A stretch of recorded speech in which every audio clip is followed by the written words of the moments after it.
May parcel ako dumating.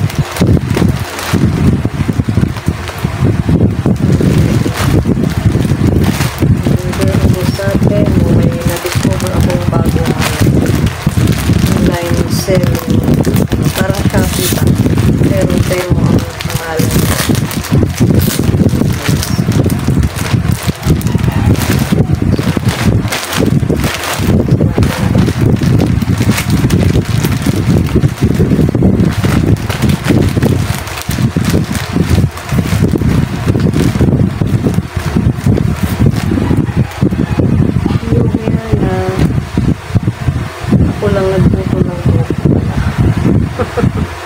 Kasi sobrang haba na niya, tapos init-init na nga niya.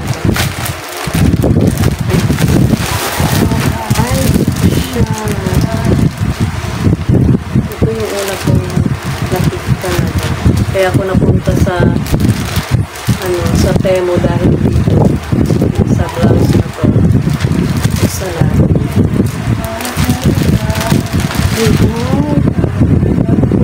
Tela. Ang lambot.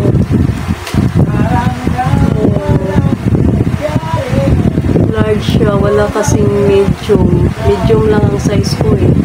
Doon kasi sa pagpipilian, large lang. Kaya medyo malaki siya. Pero ganda. Sukat ko na agad. Tingnan natin. Okay lang ka siya ba?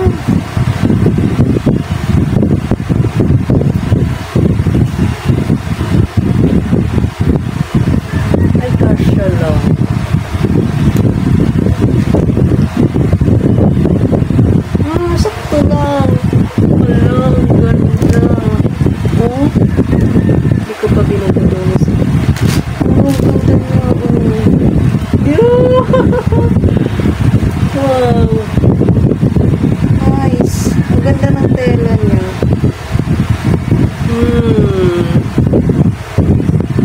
Ganda ng tela.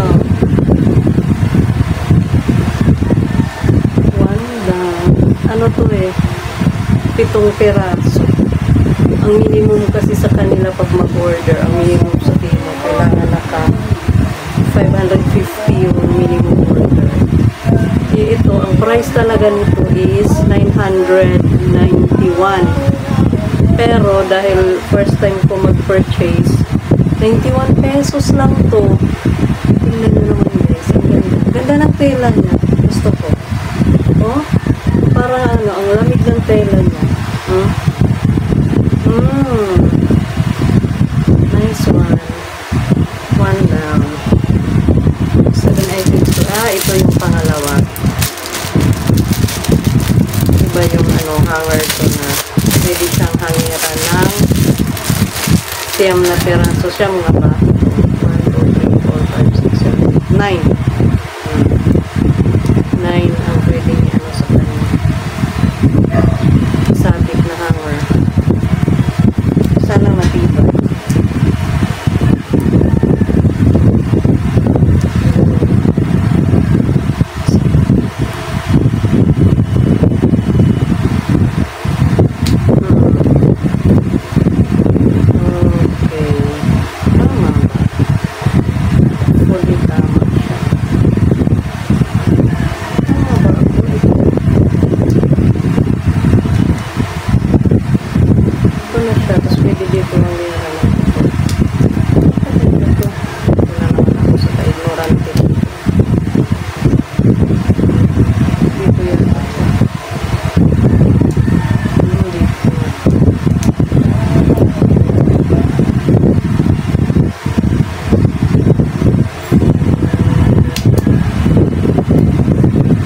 Yun.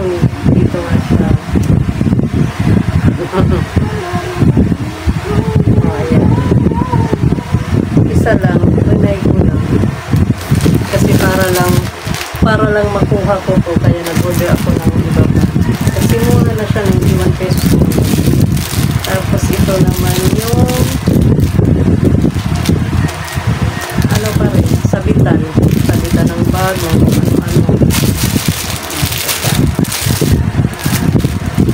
Tatlo. Tatlo. Tadaan. Wow! Ito, nail clipper. Kasi yung aking asawa ay makapal ang ano niya, upo sa paa. Yung nipper ko ang ginagamit nila pati ni Edward, kaya order ako nito. Oh, ayan na nga. Ito na. Ang gupit ng kuko. Hindi ito pang ano kasi yan siya. Iba ang nipper. Ang nipper, dito lang ito. May curve siya. Kaya pang kuko talaga. Hindi siya pwedeng in-nipper. Malalim papunta dito sa dulo. Kaya pang kuko talaga siya. Yan na. Balik ko lang dito. Apat. Focus pa tayo. Pang-5. Nagustuhan ko to. Yung pang ano sa bawang. Yung igaganyan mo lang ang bawang. Didiin mo lang para hindi na tayo nag-chop, diba? Kasi matagalan pa mag-chop. Ito, ganun mo lang yung bawang. Oh, diba?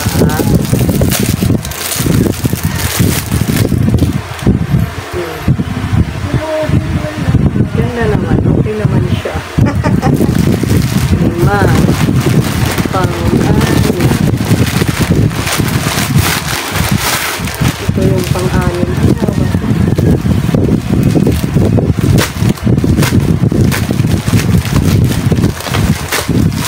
Ay, see. Kasi yung aking mga bag nagkakalat. Ito, may sabitan na ako ng aking bag. Kasi tingnan nyo yung bag ko. Nasabit ka. Diba?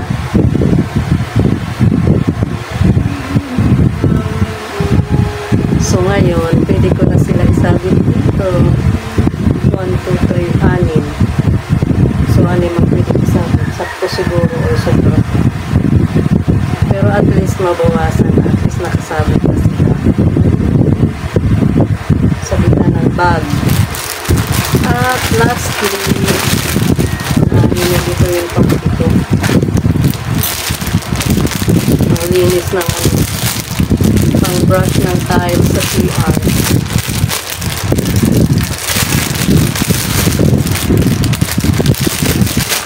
May extra. Curious lang ako natin sa kaiba kasi ito pala siya.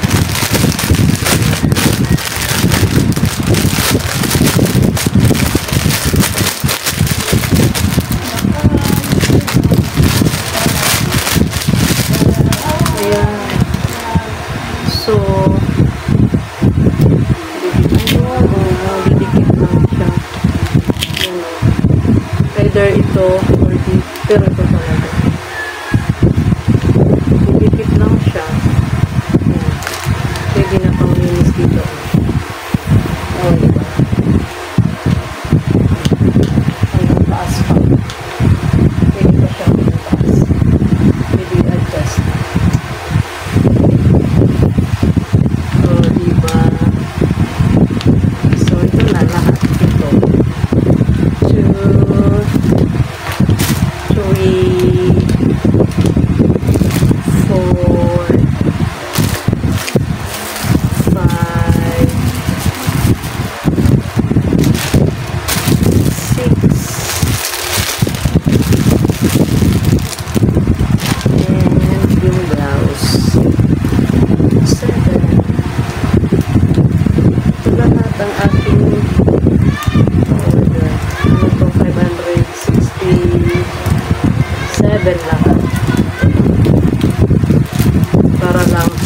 Para lang talaga makuha ko ito kasi nagandahan.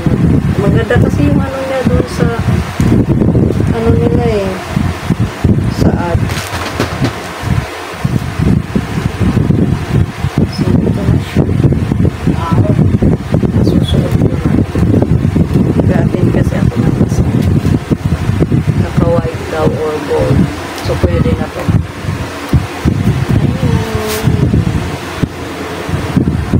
Pwede na siya. Large na pala ang size ko. Ano ba yan?